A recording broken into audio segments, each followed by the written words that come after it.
Hello दोस्तों, इस video में हम क्लास 10th के मैथ्स का राजीव प्रकाशन का अनसॉल्व पेपर का सेट 2 का दूसरा भाग सॉल्व करेंगे।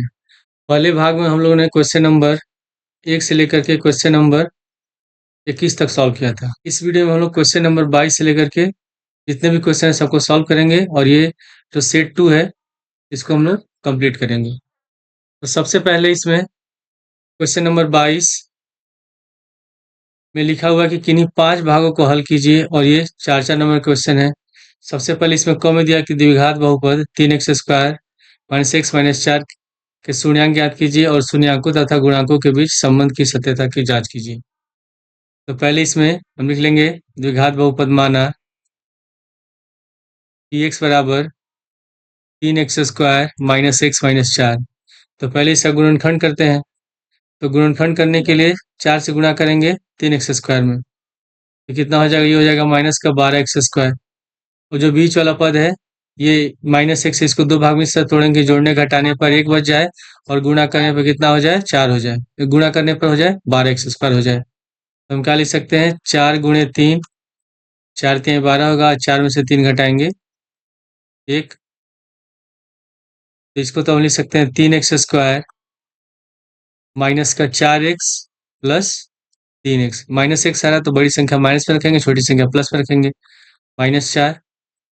अब इन दोनों में से हम 3 और 4 में तो कुछ कॉमन नहीं है, दोनों में x कॉमन है तो x कॉमन ले लेंगे। तो x कॉमन लेंगे तो यहाँ हो जाएगा हम लोग का 3x माइनस 4, और इन दोनों में कुछ भी कॉमन नहीं है मतलब एक कॉमन ले लेंगे, तो प्लस का एक कॉमन हो जाएगा और 3x माइनस 4। तो 3x माइनस 4 एक ब्रैकेट में होगा और एक ब्रैकेट में लिखेंगे x प्लस 1। तब इसका शून्य ज्ञात करने के लिए इन दोनों को 0 के बराबर लिखेंगे। हम लिखेंगे तब 3x माइनस 4 गुणे x प्लस 1 बराबर 0। 3x माइनस 4 बराबर 0 या x प्लस 1 बराबर 0। तो -4 को दाएं साइड ले जाएंगे, प्लस का 4 हो जाएगा तो 3x बराबर हो गया 4। फिर 3 को ले जाते हैं दाएं साइड तो बटे में चला जाएगा तो x बराबर 4/3। और इसमें प्लस एक्स को दाएं साइड, प्लस 1 को ले जाएंगे दाएं साइड तो माइनस हो गया तो x बराबर -1। इसके दो शून्य निकल गए, 4/3 और x बराबर -1। इसे हम लिख लेते हैं माना अल्फा बराबर -1 तथा बीटा बराबर 4/3, किसी को मान सकते हैं अल्फा बीटा। और क्वेश्चन क्या दिया है इसमें, जो हम लोग का बहुपद दिया है पी एक्स बराबर 3x square minus x minus 4, इसमें शून्यकों के और गुणांकों के बीच में संबंधों की सत्यता की जांच करनी है। तो जब भी द्विघात बहुपद लिखा रहता है किस रूप में लिखा होता है, ये लिखा होता है x square plus b x plus c के रूप में होता है।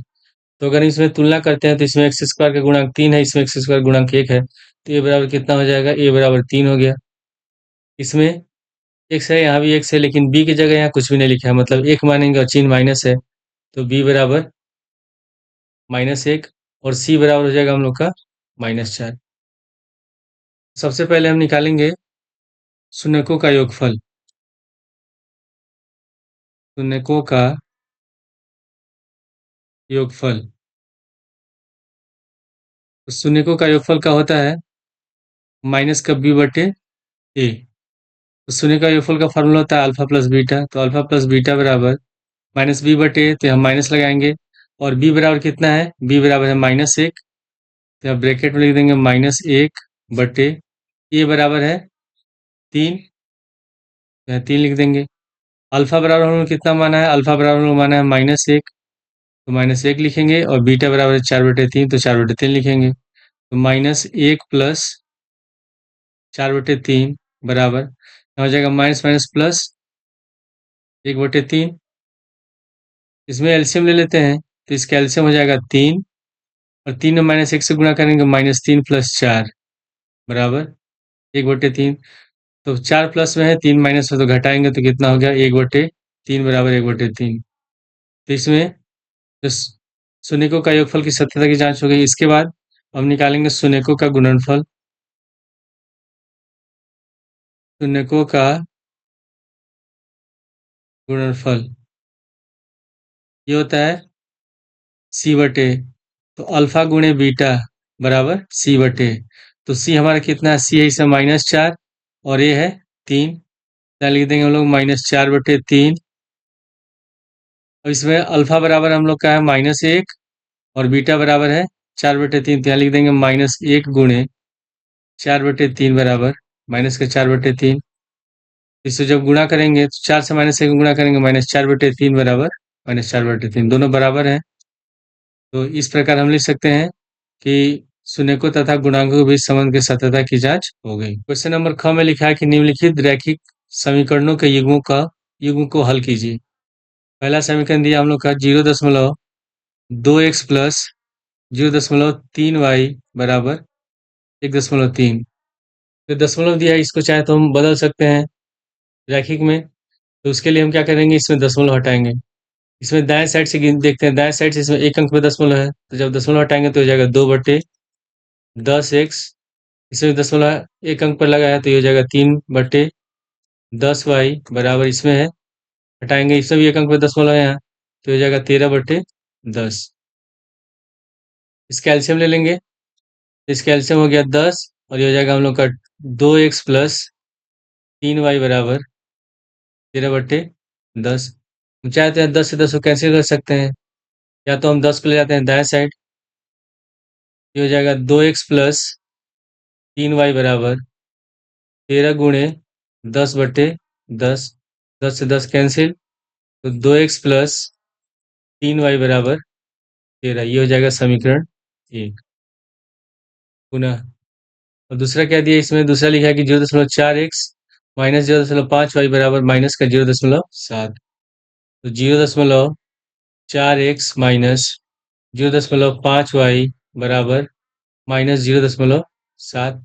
इसमें भी हम तीनों में दशमलव हटा देंगे, तो इसमें दशमलव हटाएंगे तो हो जाएगा 4x/10 माइनस 5y/10 बराबर 7/10।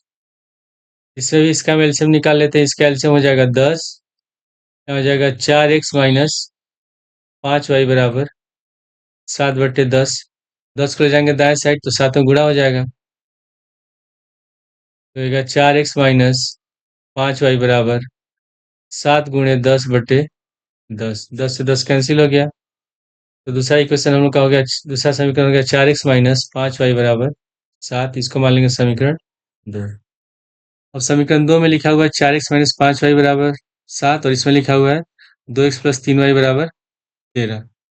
तो हम क्या करेंगे, इसमें x वाले पद को बराबर करने के लिए समीकरण 1 में, जो समीकरण 1 है इसमें हम किससे गुणा कर देंगे, इसमें हम 2 से गुणा कर देंगे और उसके बाद 2 में से घटा देंगे। तो यहाँ लिखेंगे समीकरण 1 में 2 से गुणा करके समीकरण 2 को घटाने पर, 2 को घटाने पर, तो समीकरण 1 हमारा है 2x प्लस 3y बराबर 13।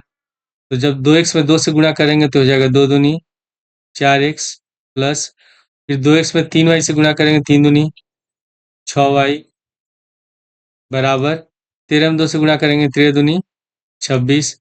और दूसरा समीकरण हमारा है 4x माइनस 5y बराबर 7, क्या लिख देंगे 4x माइनस 5y बराबर 7।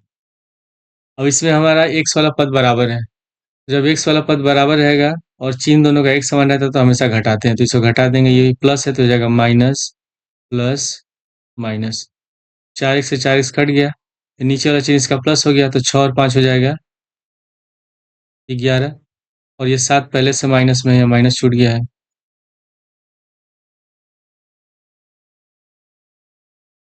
ये माइनस, यहाँ -7 है तो क्या हो जाएगा, ये प्लस का 7 हो जाएगा। तो 11y बराबर 26 7 33, तो y बराबर हो जाएगा 33/11। 11 से 33 कट गया 3 बार में, तो y का मान निकल गया 3।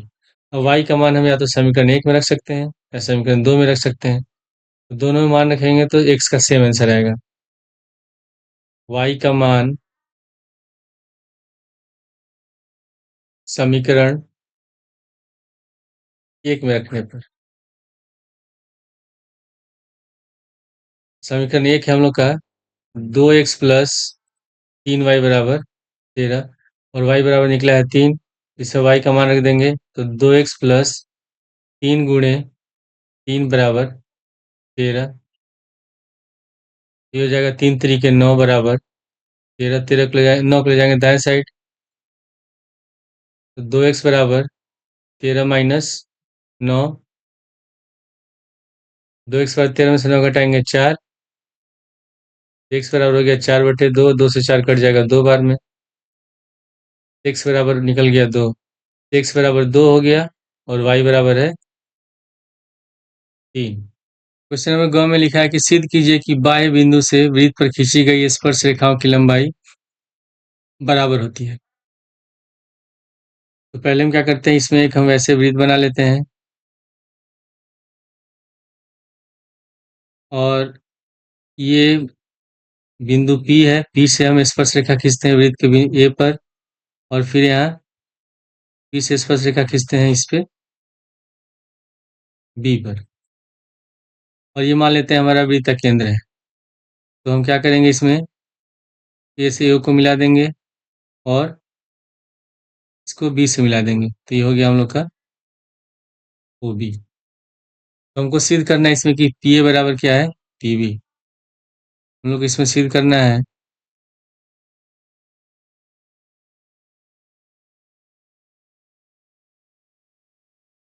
PA बराबर PB। इसमें सिद्ध करना है कि बाह्य बिंदु, मान लेते हैं ये P बाह्य बिंदु है, इससे वृत्त पर खींची गई स्पर्श रेखाओं की लंबाई बराबर होती है, यानी कि PA बराबर PB हम लोग को सिद्ध करना है। तो इसके लिए हम क्या करेंगे, रचना करते हैं और हम P से O को मिला देंगे। यहाँ रचना में हम लिखेंगे OP को मिलाया।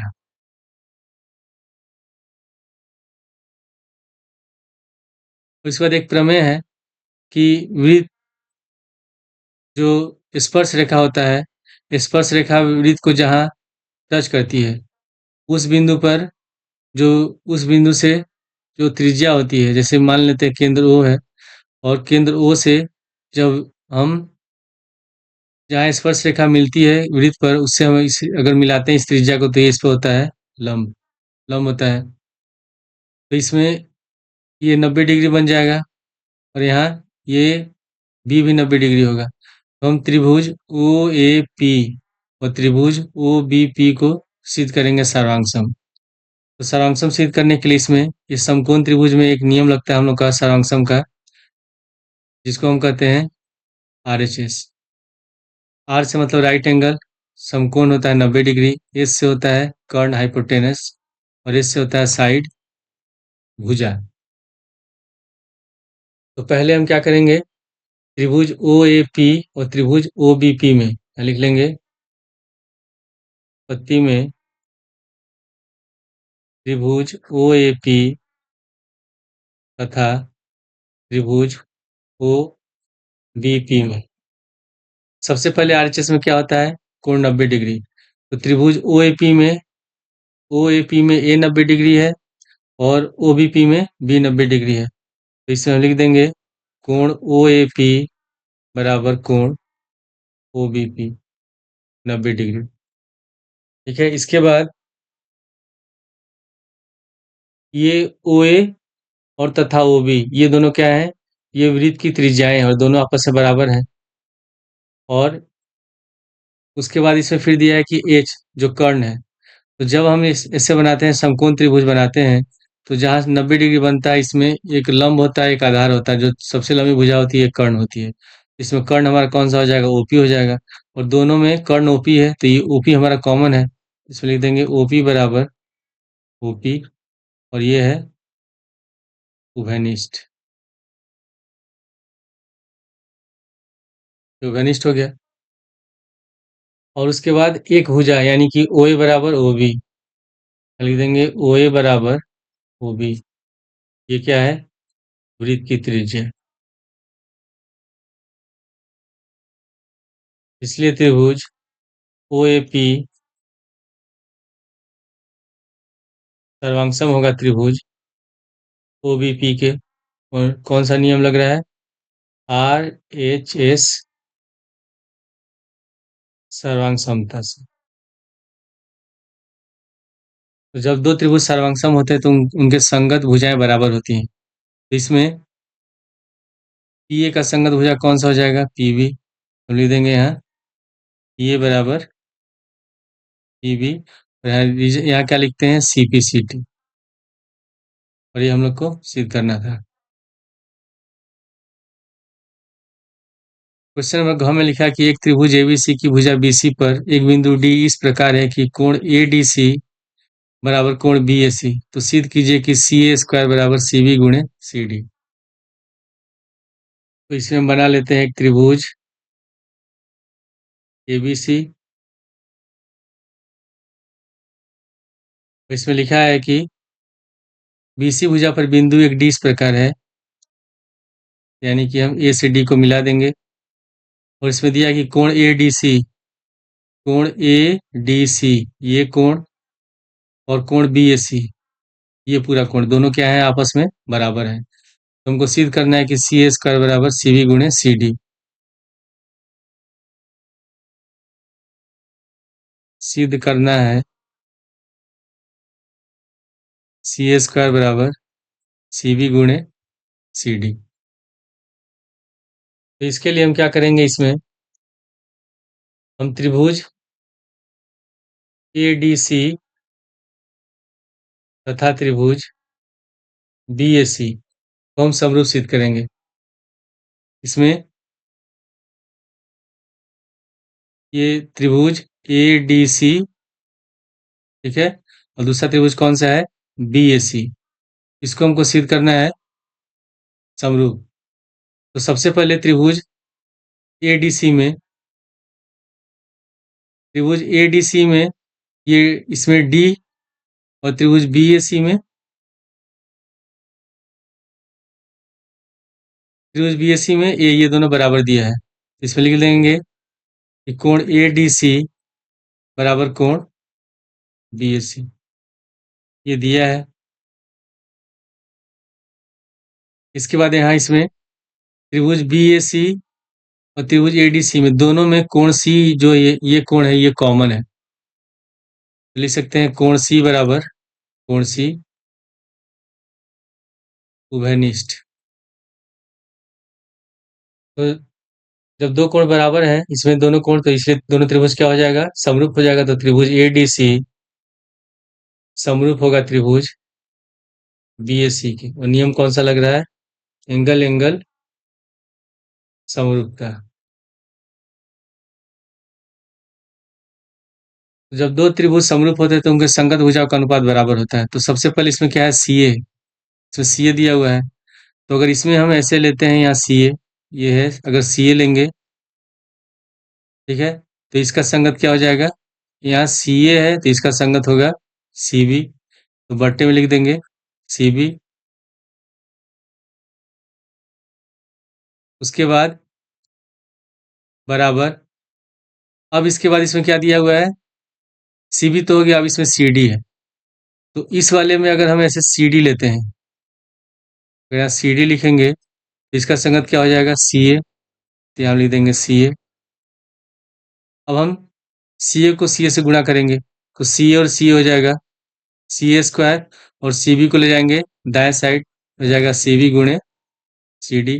और ये हम लोग को सिद्ध करना था। क्वेश्चन नंबर अंगम लिखा है कि निम्नलिखित बारंबारता सारणी का माध्य ज्ञात कीजिए। वर्ग अंतराल दिया है और बारंबारता दिया हुआ है। सबसे पहले यहाँ लिख लेंगे हम लोग वर्ग अंतराल, उसके बाद बारंबारता। जो बारंबारता होता है उसको हम किससे सूचित करते हैं? एफ आई से। तो सबसे पहले वर्ग अंतराल में इसमें 15 से 20, तो 5 5 का अंतर है। 20 से 25, 25 से 30, 30 से 35, 35 से 40, 40 से 45 और 45 से 50।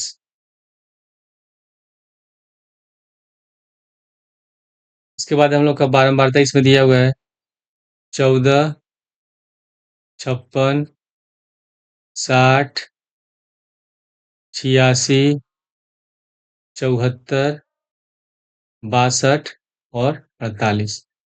तो बारंबारता निकालने के बाद हम क्या करते हैं, लिखने के बाद हम फिर यहाँ निकालते हैं मध्यमान। मध्यमान कहते हैं इसको, वर्ग चिन्ह कहते हैं, और इसको सूचित करते हैं हम लोग एक्स आई से। उसके बाद फिर हम निकालते हैं इसमें एफ आई गुणे एक्स आई, एफ आई गुणे एक्स आई निकालते हैं, क्योंकि माध्य का फॉर्मूला क्या होता है, माध्य को सूचित करते हैं एक्स बार से। एक्स बार बराबर होता है sigma F I x I upon sigma F I. तो पहले हम मध्यमान निकालेंगे। तो मध्यमान निकालने का सूत्र होता है निम्न सीमा प्लस उच्च सीमा बटे 2। तो जो हमारा ये जो वर्ग अंतराल दिया हुआ है 15 से 20 है या 20 से 25 है, तो ये 15 हमारा निम्न सीमा है, 20 है उच्च सीमा। उसी तरह इसमें 20 है निम्न सीमा, 25 है उच्च सीमा। तो हम क्या करेंगे, इन दोनों को जोड़ेंगे, 15 और 20 को जोड़ेंगे तो 35 हो जाएगा, और 35 में 2 से भाग देंगे तो यहाँ हो जाएगा हम लोग का 17.5। ठीक है। अब इसके बाद फिर 20 और 25 को जोड़ेंगे तो होगा 45, तो ये हो जाएगा हम लोग का 22.5। अब हमको बार बार इसमें मध्यमान निकालने की जरूरत नहीं है। हम क्या करेंगे, इसमें चेक कर लेंगे कि सबका इसमें वर्ग अंतराल में अंतर समान है कि नहीं। सब में कितने का अंतर है, सब में 5-5 का अंतर है। तो हम जो हमारा वर्ग मध्यमान है उस सब में 5 जोड़ते जाएंगे, तो 22.5 और 5 जोड़ेंगे तो 22 से 5 जोड़ेंगे 27.5, फिर 27 से 5 जोड़ेंगे 32.5, फिर 32 से 5 जोड़ेंगे 37.5, फिर 37 से 5 जोड़ेंगे 42.5, और 42 से 5 जोड़ेंगे तो हो जाएगा 47.5। ठीक है। अब इसके बाद हम एफ आई गुणे एक्स आई यानी कि 14 में हम 17.5 से गुणा करेंगे। तो जब हम इसको गुणा करेंगे तो ये हमारा आ जाएगा 245। फिर 56 को गुणा करेंगे 225 से, तो ये होगा 1260। फिर 60 को गुणा करेंगे 27.5 से, तो इसको गुणा करेंगे तो हो जाएगा 1650। फिर 86 को गुणा करेंगे 32.5 से, तो इसको गुणा करेंगे तो होगा हम लोग का 2795। उसी तरह फिर 74 गुणा करेंगे 37.5 से, ये हो जाएगा 2775। फिर 62 को गुणा करेंगे 42.5 में, इसे गुणा करेंगे तो ये होगा 26 सॉरी 2635। और लास्ट में 48 से गुणा करेंगे 37.5 से, तो हो जाएगा हम लोग का 2280। तो इसको हम जोड़ेंगे तो यहाँ लिखेंगे सिग्मा एफ आई एक्स आई। तो जोड़ने पर हमारा हो जाएगा 13,640। इसी तरह जो बारंबारता है इसको भी जोड़ेंगे तो यहाँ लिखेंगे हम लोग सिग्मा एफ आई, और इसको जोड़ने पर यह आ जाएगा हम लोग का 400। तो अब हम यहाँ निकालेंगे माध्य। तो माध्य होता है एक्स बार बराबर सिग्मा एफ आई एक्स आई बटे सिग्मा एफ आई। तो सिग्मा एफ आई एक्स आई हम लोग का 13,640, तो यहाँ लिखेंगे 13,640 बटे सिग्मा एफ आई है 400। एक जीरो से एक जीरो कट गया, भाग देंगे तो हमारा आंसर आएगा 34.1। क्वेश्चन नंबर 6 में लिखा है कि एक पासे को एक बार फेंका जाता है, निम्नलिखित को प्राप्त करने की प्रायिकता ज्ञात कीजिए। एक अभाज्य संख्या और 2 और 6 के बीच स्थित कोई संख्या। तो जब पासे को फेंका जाता है तो पासे में अंक कितने होते हैं, 1 2 3 4 5 6, यानी कि जो कुल घटना हो जाएगा एस बराबर कितना हो गया, 6 हो गया। अब इसमें ए में लिखा हुआ है कि एक अभाज्य संख्या, तो इसमें अभाज्य संख्या कौन कौन से हैं,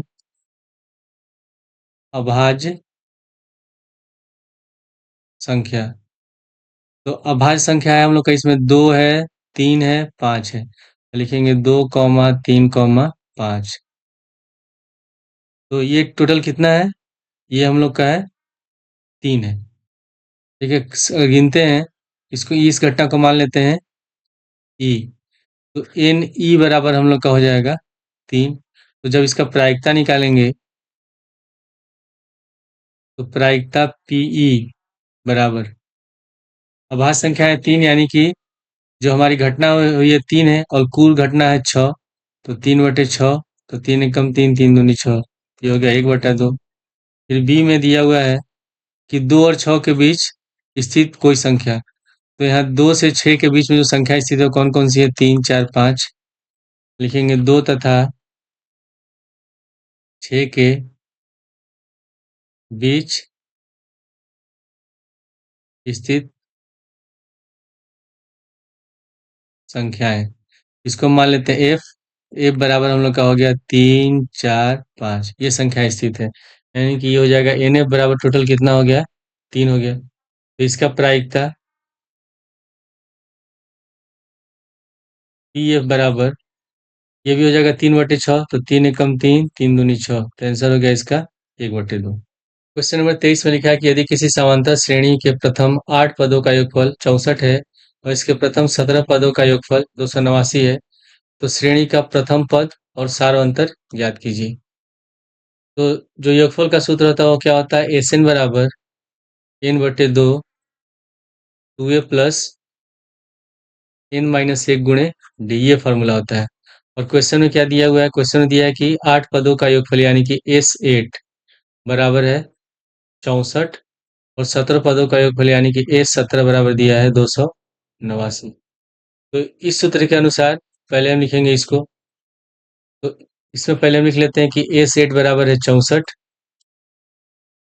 तो इसमें n की जगह कितना है, 8 है, तो फॉर्मूला में है n/2, तो यहाँ लिख दे सकते हैं 8/2 गुणे 2a प्लस n-1, तो यहाँ n-1 लिखा है, तो n की जगह कितना है, 8 है, तो यहाँ हो जाएगा 8-1 गुणे डी बराबर 64। 2 से 8 कट जाएगा 4 बार में, 4 को ले जाते हैं दाएं साइड, तो ये हो जाएगा 2a, 8 में से 1 घटाएंगे 7, तो 2a प्लस 7d बराबर 64/4, 4 से 64 कट गया 16 बार में, तो 2a प्लस 7d बराबर 16, ये हो जाएगा हम लोग का समीकरण 1। इसी प्रकार फिर इसमें क्या दिया है, इसमें दिया है कि S17 बराबर 289, तो फॉर्मूला के अनुसार ये भी हो जाएगा 17/2 गुणे 2a प्लस 17-1 गुणे डी बराबर 289। और इसमें जो हम लोग का 17/2 है, इसको हम ले जाएंगे दाएं साइड, तो 2 ऊपर चला जाएगा, 289 में गुणा हो जाएगा और 17 चला जाएगा नीचे, क्या हो जाएगा, 2a प्लस 17 में से 1 घटाएंगे 16d बराबर 289 गुणे 2/17, 17 से 289 कट जाएगा 17 बार में, तो हो जाएगा 2a प्लस 16d बराबर 17 दूनी 34, इसको मान लेंगे समीकरण 2। और समीकरण 2 में भी 2a दिया हुआ है और समीकरण 1 में भी 2a है, दोनों बराबर है, तो हम क्या करेंगे, a को विलुप्त कर देंगे, एलिमिनेट कर देंगे, तो समीकरण 2 में से हम समीकरण 1 को घटा देंगे। समीकरण 2 में से समीकरण 1 को घटाने पर, जब घटाएंगे तो समीकरण 2 पहले लिख देंगे, 2a प्लस 16d बराबर 34, और समीकरण 1 हम लोग का है 2a प्लस 7d बराबर 16। तो जब भी घटाते हैं तो नीचे वाले अंक का चिन्ह बदलते हैं, प्लस है तो माइनस माइनस माइनस, तो 2a से 2a कट गया, 16d में से 7d घटाएंगे 9d, और इसको घटाएंगे तो 14 में से 6 गया 8, 2 में से गया 18, तो d बराबर 18/9, 9 से 18 कट जाएगा 2 बार में, तो d का मान निकल गया 2। तो सार अंतर हमारा निकल गया 2। अब हमें क्या निकालना है, प्रथम पद निकालना है, तो हम d का मान रख देंगे समीकरण 1 में, d का मान समीकरण 1 में रखने पर, तो समीकरण 1 है 2a प्लस 7d बराबर 16, तो 2a प्लस 7 गुणे d का मान है 2 बराबर 16, 7 दूनी 14 बराबर 16, 14 को ले जाते हैं दाएं साइड, तो 2a बराबर 16 माइनस 14, 16 में 14 घटाएंगे 2, तो 2a बराबर 2, a बराबर हो जाएगा 2/2, 2 से 2 कट गया एक बार में, तो a का मान निकल गया 1। तो प्रथम पद हो गया a बराबर हमारा 1 और सारांतर d बराबर 2। अब इसके बाद इसका अथवा क्वेश्चन में दिया है कि एक रेलगाड़ी एक समान चाल से 180 किलोमीटर की दूरी तय करती है। यदि चाल 5 किलोमीटर प्रति घंटा अधिक हो तो उसी यात्रा को आधे घंटे कम लेती है। रेलगाड़ी की चाल ज्ञात कीजिए। तो हल में लिखेंगे माना रेलगाड़ी की चाल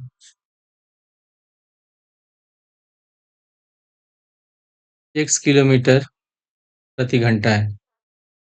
दूरी दी हुई है, दूरी हम लोग का है 180 किलोमीटर। अब इसमें फिर लिखा है कि यदि चाल 5 किलोमीटर प्रति घंटा अधिक होती है, यहाँ लिखेंगे चाल 5 किलोमीटर प्रति घंटा अधिक होने पर नई चाल। तो नई चाल हमारी कितनी हो जाएगी? पहले एक्स था, जब 5 किलोमीटर प्रति घंटा और अधिक गति हो जाएगा एक्स प्लस 5 किलोमीटर प्रति घंटा। और इसमें लिखा हुआ है कि ये आधा घंटा कम समय लेती है, यानी कि पहले हम निकालेंगे कि जब रेलगाड़ी सामान्य चाल में चल रही है तब कितनी दूरी तय करती है, कितना समय लगता है उसको 180 किलोमीटर की दूरी तय करने में। फिर हम निकालेंगे जब रेलगाड़ी की चाल 5 किलोमीटर प्रति घंटा अधिक है तब उसको 180 किलोमीटर की दूरी में कितना समय लगता है। तो पहले केस में लिखेंगे यहाँ कि सामान्य चाल में रेलगाड़ी द्वारा दूरी तय करने में लगा समय, तो समय बराबर होता है दूरी बटे चाल। और दूरी कितनी है? 180। और जब रेल सामान्य चाल कितनी है? 1 किलोमीटर प्रति घंटा। तो 180 बटे एक्स, ये हम समय निकाल रहे हैं तो यहाँ लिख देंगे आवर्स। फिर हम निकालेंगे बढ़ी हुई चाल में रेलगाड़ी द्वारा लगा समय। सेम फॉर्मूला, समय बराबर होता है दूरी बटे चाल, तो दूरी है 180। और जब रेलगाड़ी की चाल बढ़ जाती है तो चाल कितनी हो जा रही है? X plus 5। तो बटे में लिख देंगे एक्स प्लस 5 घंटे।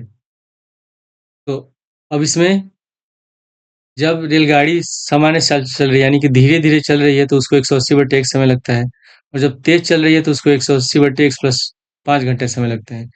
तो समय सबसे ज़्यादा कब लग रहा है? जब रेलगाड़ी अपनी सामान्य चाल चल रही है, धीरे धीरे चल रही है, तो इसमें ज़्यादा समय लग रहा है, लगेगा 180 बटे एक्स में ज़्यादा समय लग रहा है और 180 बटे एक्स प्लस 5 में कम समय लग रहा है। और दोनों का अंतर कितना दिया है? आधा घंटा। यहाँ लिखेंगे तब प्रश्नानुसार 180 बटे एक्स माइनस 180 बटे एक्स प्लस 5 बराबर 1/2। इस वाले में ज़्यादा समय लगता है और इसमें कम समय लग रहा है, तो ज़्यादा में से जब कम घटाएंगे तभी आधे घंटे का अंतर आएगा। जैसे मान लेते हैं इसमें 5 घंटे समय लग रहा है, इसमें 4 साढ़े 4 घंटे समय लग रहा है, तो दोनों का अंतर हो जाएगा आधा घंटा। अब हम क्या करेंगे? इसमें एलसीएम निकालेंगे। तो इसका एलसीएम क्या होगा? एक्स और एक्स प्लस 5 ये दोनों अलग अलग पद है, तो जब भी एलसीएम निकालते हैं अगर अलग अलग पद दिया हो, एक दूसरे का गुणा देना हो, तो इसको हम डायरेक्ट गुणा कर देते हैं दोनों को आपस में। एक्स गुणे एक्स प्लस 5 हो गया हमारा एलसीएम, और क्रॉस मल्टीप्लाई कर देते हैं। जो एक्स प्लस 5 है इसे गुणा कर देंगे 180 से, और इस एक्स को गुणा कर देंगे इधर वाले 180 से। क्या हो जाएगा? 180 गुणे एक्स प्लस 5 माइनस एक से गुणा करेंगे 180 से, तो माइनस 180 एक्स बराबर 1/2। अब 180 में एक से गुणा करेंगे तो हो जाएगा 180 एक्स प्लस 180 में 5 से गुणा करेंगे 900 माइनस 180 एक्स बटे, अब गुणा करेंगे तो एक्स में एक्स स्क्वायर, फिर एक्स में 5 से 5x बराबर 1/2। प्लस का 180 एक्स माइनस का 180 एक्स कट गया, तो हो जाएगा 900/x² प्लस 5x बराबर 1/2। क्रॉस मल्टीप्लाई कर देंगे, 2 गुणा कर देंगे 900 से, इसको गुणा कर देंगे 1 से। 900 में 2 से गुणा करेंगे तो 1800 बराबर x² प्लस 5x। अगर हम 1800 को ले जाते हैं इधर दाएं साइड तो माइनस हो जाएगा, तो इसको हम डायरेक्ट ऐसे सीधा करके लिख सकते हैं x² प्लस 5x माइनस 1800 बराबर 0। और जब हम इसका गुणनखंड करेंगे तो गुणनखंड करने के लिए 1800 गुणा करेंगे x² में, तो ये हो जाएगा हम लोग का 1800 x²। और जो बीच वाला पद है 5x, इसको दो पद में इस प्रकार तोड़ना है कि जोड़ने घटाने पर प्लस का 5x हो जाए, गुणा करने पर कितना हो जाए माइनस का 1800 हो जाए। तो इसके लिए हम क्या करेंगे, 1800 का निकाल लेते हैं अभाज्य गुणनखंड। तो 2 से भाग देंगे 1800 में 900, फिर 2 से भाग देंगे 450, इसमें 2 से भाग देंगे 225, फिर 3 से भाग देंगे 75, फिर इसमें 3 से भाग देंगे 25, फिर 5 से भाग देंगे 25 5 बार में, और 5 से 5 कट गया एक बार में। तो इसको हम गुणा करेंगे तो हो जाएगा 5 तिहाई 15 और 15 तिहाई 45। ठीक है, उसी तरह 2 दूनी 4, 4 दूनी 8, और 8 में इस वाले 5 से गुणा करेंगे तो 8 बचे 40। तो 45 में से 40 घटाएंगे तो बचेगा 5, और 45 और 40 से गुणा करेंगे तो हो जाएगा 1800। इसको हम लिख सकते हैं x² plus 45x minus 40x minus 1800 बराबर 0। अब इन दोनों में से हम x कॉमन ले लेंगे, तो x कॉमन लेंगे तो यहाँ हो जाएगा x प्लस 45। ठीक है, ये दोनों माइनस में है, तो 40 में जब 45 से गुणा करें तभी 1800 हो रहा है, यानी कि इसमें से हम -40 कॉमन लेंगे, तो यहाँ भी ब्रैकेट में हो जाएगा हम लोग का x प्लस 45 बराबर 0। एक ब्रैकेट में हम लिखेंगे x प्लस 45 बराबर 0, या x माइनस 40 बराबर 0। यहाँ जगह कम है इसलिए लिख दे रहा हूँ। x बराबर हो जाएगा -45 और x बराबर 40। तो रेलगाड़ी की चाल माइनस में तो हो नहीं सकती है, तो ये जो आंसर होगा हमारा ये संभव नहीं है। तो रेलगाड़ी की चाल कितनी हो जाएगी तब, x बराबर 40 किलोमीटर प्रति घंटा। क्वेश्चन नंबर 24 में लिखा है कि एक गोलाकार कांच के बर्तन एक बेलन के आकार की गर्दन है, इसकी लंबाई 7 सेंटीमीटर तथा व्यास 2 सेमी है, जबकि गोलाकार भाग 8.4 सेंटीमीटर है। ज्ञात कीजिए कि बर्तन में कितना पानी भरा जा सकता है। क्वेश्चन में दिया कि एक बर्तन है जिसका गर्दन कैसा है, बेलनाकार, इस तरह का बेलनाकार बर्तन दी है, और गर्दन बेलनाकार है, और इसके नीचे कैसा है, इस तरह गोल है, गोल दिया हुआ है।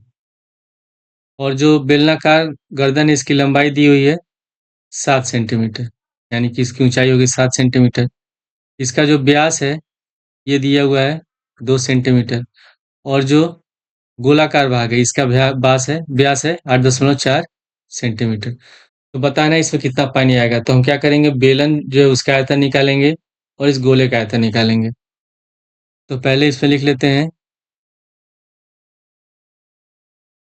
बेलनाकार भाग का व्यास, ये दिया हुआ है 2 सेंटीमीटर। इसकी त्रिज्या कितनी हो जाएगी, इसको मान लेते हैं स्मॉल आर। त्रिज्या आर बराबर 2/2 1 सेंटीमीटर। ऊंचाई इसको एच मान लेते हैं, तो ऊंचाई एच बराबर ये हो जाएगा, इसका ऊंचाई कितना हो जाएगा 7 सेंटीमीटर। उसके बाद गोलाकार भाग का व्यास, गोलाकार भाग का व्यास ये दिया हुआ है 8.4 सेंटीमीटर। इसकी त्रिज्या इसको मान लेते हैं कैपिटल आर। त्रिज्या निकालने के लिए इसको 2 से भाग देंगे तो हो जाएगा 4.2 सेंटीमीटर। ठीक है, तो हमको इसमें निकालना क्या है, इससे हमको निकालना है बर्तन में कितना पानी भरा सकता है, यानी कि पानी का आयतन। पानी का आयतन बराबर गोलाकार भाग का आयतन, गोलाकार भाग का आयतन प्लस बेलनाकार भाग का आयतन, बेलनाकार भाग का आयतन। तो जो गोला होता है उसका आयतन का सूत्र होता है 4/3 पाई आर क्यूब। तो जो गोला है इसकी त्रिज्या हम लोग माना है कैपिटल आर, तो यहाँ लिख देंगे कैपिटल आर क्यूब प्लस बेलनाकार भाग का बेलन का होता है पाई आर स्क्वायर एच। तो इन दोनों में कॉमन क्या है, यहाँ भी पाई है यहाँ पाई है, तो हम लोग पाई को ले लेते हैं कॉमन। यहाँ हो जाएगा 4/3 पाई तो कॉमन हो गया आर क्यूब प्लस इसमें से भी पाई कॉमन हो गया, यहाँ हो गया आर स्क्वायर एच। अब इसके बाद हम पाई को रहने देंगे बाहर, लिखेंगे 4/3 कैपिटल आर बराबर कितना है 4.2 सेंटीमीटर क्यूब, तो हो जाएगा 4.2 का whole cube plus R square.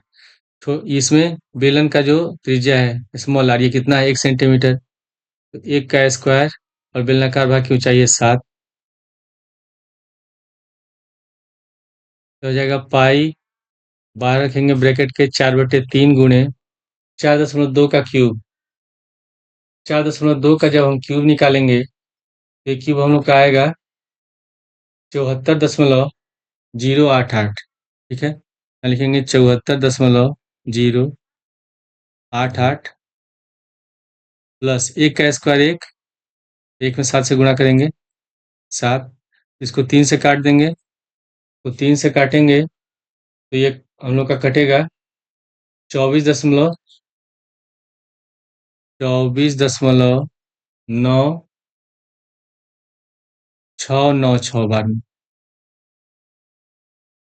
इसके बाद पाई को रखेंगे बाहर और 4 से गुणा कर देंगे 24.696 में, तो गुणा करने पर ये हम लोग का हो जाएगा 98.784 प्लस 7।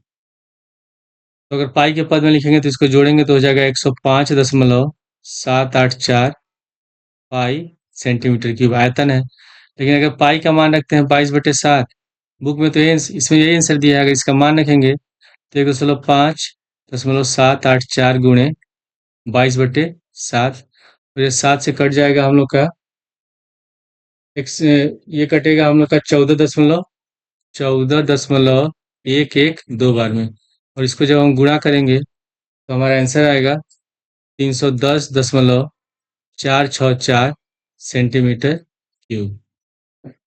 इसका अथवा क्वेश्चन दिया है कि एक खिलौना 3.5 सेमी त्रिज्या वाले एक शंकु के आकार का है जो उसी त्रिज्या वाले एक अर्धगोले पर अध्यारोपित है। इस खिलौने की संपूर्ण ऊंचाई 15.5 सेंटीमीटर है, तो इस खिलौने का संपूर्ण पृष्ठ क्षेत्रफल ज्ञात कीजिए। इसमें लिखा हुआ है कि एक खिलौना शंकु के आकार का है, ऐसे शंकु के आकार का दिया है और ये एक अर्धगोले पर अध्यारोपित है, यानी कि इसको एक अर्धगोले पर ऐसे रखा गया है। इसको मान लेते हैं ये अर्धगोला है, इसके ऊपर शंकु है, और इस खिलौने की कुल ऊंचाई है 15.5 सेंटीमीटर, और इसका त्रिज्या दिया हुआ है, यानी कि ये त्रिज्या होगा, ये त्रिज्या है 3.5, तो ये भी हमारा त्रिज्या ही होगा, ये भी कितना हो गया 3.5। तो इसका हमको निकालना है पृष्ठ क्षेत्रफल। तो शंकु का पृष्ठ क्षेत्रफल का सूत्र होता है पाई आर एल। एल जो होता है उस तिर्यक ऊंचाई कहते हैं, यानी कि ये जो हमारा भाग है ये तिर्यक ऊंचाई है, इसको कहते हैं ऊंचाई। तो ऊंचाई हम पहले निकालेंगे एच, तो ऊंचाई निकालने के लिए 15.5 में से 3.5 को माइनस कर देंगे। तो पहले हम इसमें लिख लेंगे त्रिज्या आर बराबर 3.5 सेंटीमीटर, शंकु की ऊंचाई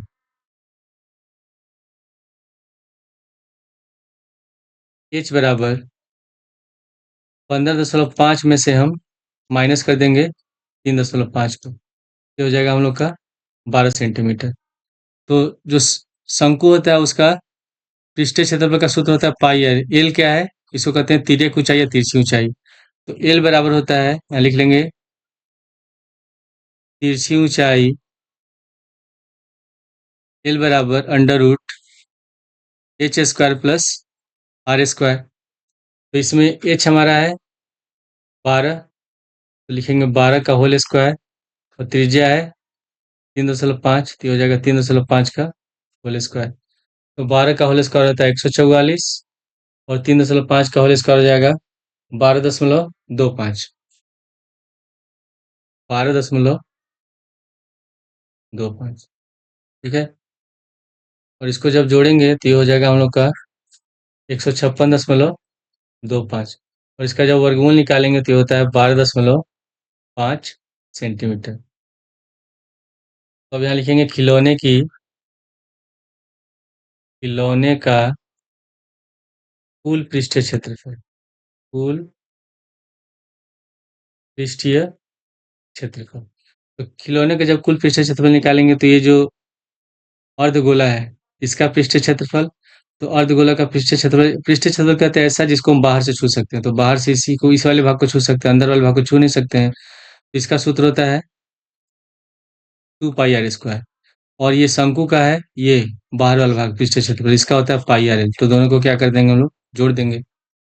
कुल पृष्ठीय क्षेत्रफल बराबर लिखेंगे यहाँ अर्धगोला का वक्र पृष्ठीय क्षेत्रफल। वक्र पृष्ठीय क्षेत्रफल, या इसको कहते हैं सी एस ए, प्लस शंकु का वक्र पृष्ठीय क्षेत्रफल। तो अर्धगोला का पृष्ठीय क्षेत्रफल का सूत्र हो जाएगा 2 पाई आर स्क्वायर, और शंकु का होता है पाई आर एल। तो इस तरह के क्वेश्चन हम क्या करते हैं, देखते हैं कि जो कॉमन होता है उसको पहले हम कॉमन ले लेते हैं, इससे क्वेश्चन सॉल्व करना आसान हो जाता है।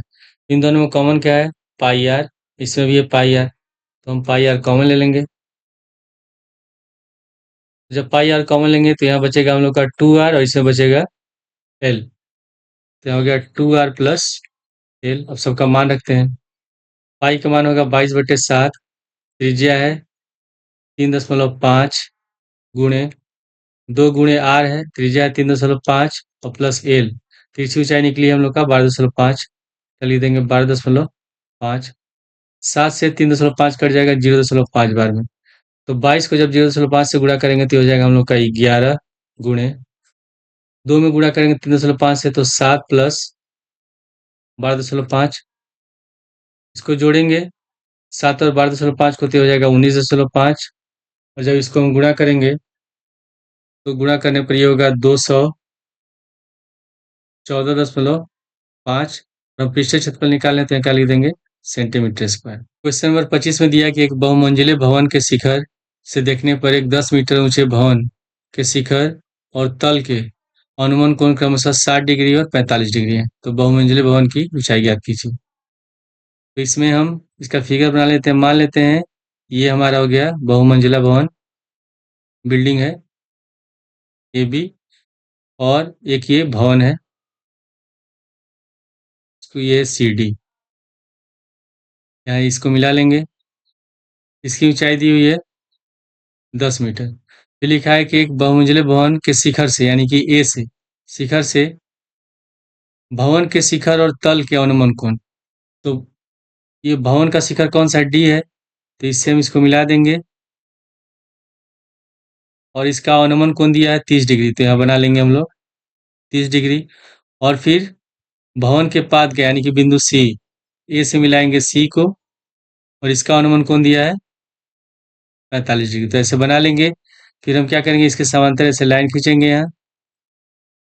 यहाँ पे बन रहा है 30, तो यहाँ 30 डिग्री लिखेंगे, और यहाँ पे पूरे बन रहा है 45, तो यहाँ लिख देंगे 45 डिग्री। तो हमको निकालना है भवन की ऊंचाई, यानी कि ये भी निकालना है।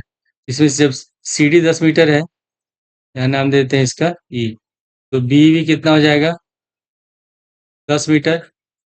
ए को मान लेते हैं हम लोग एच, एच मीटर मान लेते हैं, ठीक है। और बी सी को मान लेते हैं हम लोग एक्स मीटर। तो जब बी सी एक्स मीटर है, तो ईडी भी x मीटर होगा। तो सबसे पहले हम छोटे वाले त्रिभुज में हल करेंगे, त्रिभुज ए ई डी में लिखेंगे त्रिभुज ए ई डी में। इससे बन रहा है कितना, 30 डिग्री। तो tan 30 डिग्री बराबर होता है लंब बटे आधार। तो ये 30 डिग्री, इसके सामने वाला लंब हो जाएगा ए ई, आधार हो जाएगा डी। तो हम लिखेंगे ए ई बटे डी। tan 30 का मान होता है 1/√3। ए ई बराबर हम लोगों ने क्या माना है, एच माना है। और डी, अगर बी सी एक्स है तो डी भी एक्स होगा। तो लिख देंगे एच बटे एक्स, क्रॉस मल्टीप्लाई कर देंगे, एक्स से गुणा कर देंगे एक्स से, √3 गुणा कर देंगे एच से, एक्स बराबर हो जाएगा √3h। इसको मान लेंगे समीकरण 1। अब पूरे त्रिभुज में, त्रिभुज ए बी सी में हल करेंगे। तो पुनः त्रिभुज ए बी सी में, इसमें कितना डिग्री, 45 डिग्री बन रहा है। तो tan 45 डिग्री बराबर, इसमें हम लिख सकते हैं ए बी बटे बी सी, ए बी बटे बी सी। tan 45 का मान होता है 1, ए बी है, ये हम लोग का ए बी है, तो ये हो जाएगा 10+h, 10+h बटे बी सी है x। x को ले जाएंगे बाएं साइड, x को 1 से गुणा करेंगे तो हो जाएगा x बराबर 10+h। और समीकरण 1 से x बराबर कितना है, √3h।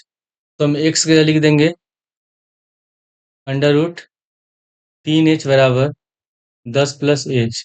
अब h को ले जाते हैं बाएं साइड में, तो हो जाएगा हम लोग का √3h माइनस h बराबर 10।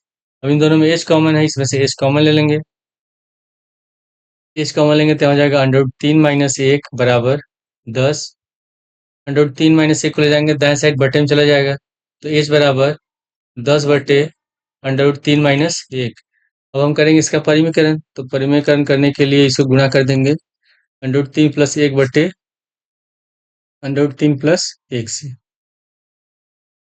तो 10 को गुणा करेंगे, 10 को रहेंगे ब्रैकेट के बाहर, ये हो जाएगा √3 प्लस 1 बटे, अब ये a माइनस बी और a प्लस बी के रूप में बराबर होता है a² माइनस b²। तो इसको लिख सकते हैं √3 का होल स्क्वायर माइनस 1 का होल स्क्वायर। तो 10 गुणे हो जाएगा √3 प्लस 1, √3 का होल स्क्वायर हो जाएगा 3 और 1 का होल स्क्वायर होगा 1। एच बराबर होगा 10 √3 प्लस 1 बट्टे 3 में से 1 घटाएंगे 2, 2 से 10 कट गया 5 बार में। तो हम क्या करेंगे, ब्रैकेट हटा देंगे, तो गुणा कर देंगे, तो 5√3 और 5 में 1 से गुणा करेंगे तो हम लोग आएगा 5√3, 5√3 प्लस 5 मीटर, ये एच निकल गया। हमको निकालना है भवन की ऊंचाई, यानी कि ए भी निकालना है। तो भवन की ऊंचाई, बहुमंजिला भवन है, तो ए भी बराबर हम क्या लिख सकते हैं, h+10। तो h बराबर हमारा है 5√3 प्लस 5, तो यहाँ लिखेंगे 5√3 प्लस 5 और ये प्लस 10। तो पहले इसको लिखते हैं 10×5 = 15, ऐसे इसको पहले लिख देते हैं 5√3 और प्लस 15, ठीक है। अब इन दोनों में कॉमन क्या है, इसमें 5 कॉमन है, तो 5 कॉमन ले लेंगे, तो जाएगा √3 प्लस 3, इसमें से 5 कॉमन हो गया था, √3 बचा, 5 से 15 था, 3 बच गया मीटर। ये हमारा आंसर। अब लास्ट का अथवा दिया इसमें कि भूमि पर स्थित एक बिंदु से एक चिमनी का उन्नयन कोण 60 डिग्री है। यदि चिमनी के पाद से बिंदु की दूरी 25 मीटर है तो चिमनी की ऊंचाई ज्ञात कीजिए। मान लेते हैं ये चिमनी हमारा है ए बी, और भूमि पर कोई स्थित बिंदु है सी। तो चिमनी से उस बिंदु सी का उन्नयन कोण दिया हुआ है 60 डिग्री। तो ये बन गया हम लोग का 60 डिग्री। फिर लिखा है कि यदि चिमनी के पाद से बिंदु की दूरी 25 किलोमीटर है, 25 मीटर है, यानी कि जो बिंदु, ये चिमनी का जो आधार है बी और ये बिंदु, इसके बीच की दूरी दी हुई है 25 मीटर। हमको निकालना है चिमनी की ऊंचाई, यानी कि ये भी निकालना है। तो इसमें लिखेंगे त्रिभुज एबीसी में tan 60 डिग्री बराबर ए बी बटे बी सी। तो tan 60 का मान होता है √3। ए बी हम लोग को निकालना है और बी सी कितना दिया हुआ, बी सी दिया है 25 मीटर, तो लिख देंगे 25। 25 को ले जाएंगे बाएं साइड, तो 25 √3 बराबर ए बी। इसमें √3 का मान तो दिया नहीं है, तो इसको हम ऐसे लिख देंगे। ए बी बराबर हो गया 25 √3 मीटर, यानी कि मीनार की ऊंचाई हो जाएगी, मीनार नहीं है चिमनी है, चिमनी की ऊंचाई बराबर 25 √3 मीटर। ये इस सेट का लास्ट क्वेश्चन है। लिखा है कि भूमि से 60 मीटर की ऊंचाई पर एक पतंग उड़ रही है। पतंग से लगी डोरी की अस्थायी रूप से एक भूमि के एक बिंदु से बांध दिया गया है। भूमि की साइड डोरी का झुकाव 60 डिग्री है। यह मानकर कि डोरी में कोई ढील नहीं है, डोरी की लंबाई ज्ञात कीजिए। ये हम मान लेते हैं ये ए बी है, और आधार से जमीन से जो पतंग है इसकी ऊंचाई है 60 मीटर, यानी कि बिंदु ए पर हमारा पतंग उड़ रहा है।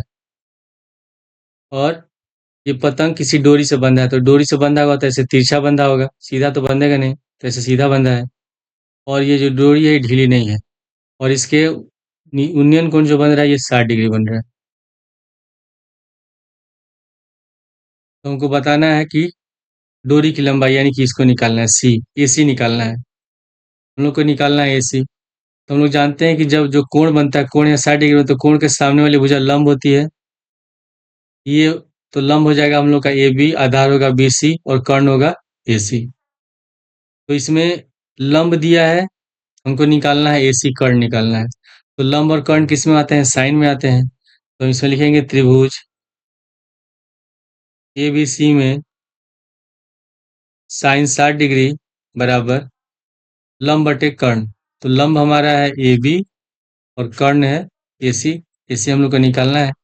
साइन 60 डिग्री का मान होता है √3/2, और ए बी बराबर है 60, तो यहाँ 60 लिख देंगे। ए सी हम लोग को निकालना है, ठीक है। अब हम कर देंगे क्रॉस मल्टीप्लाई, ए सी को ले जाएंगे √3 की जगह, ठीक है, और 2 को इसको ले जाएंगे, तो ए सी बराबर हम लोग का हो जाएगा 60 गुणे 2/√3। अब हम यहाँ √3 दिया हुआ नीचे, तो ऐसा कर देंगे परिमेयकरण।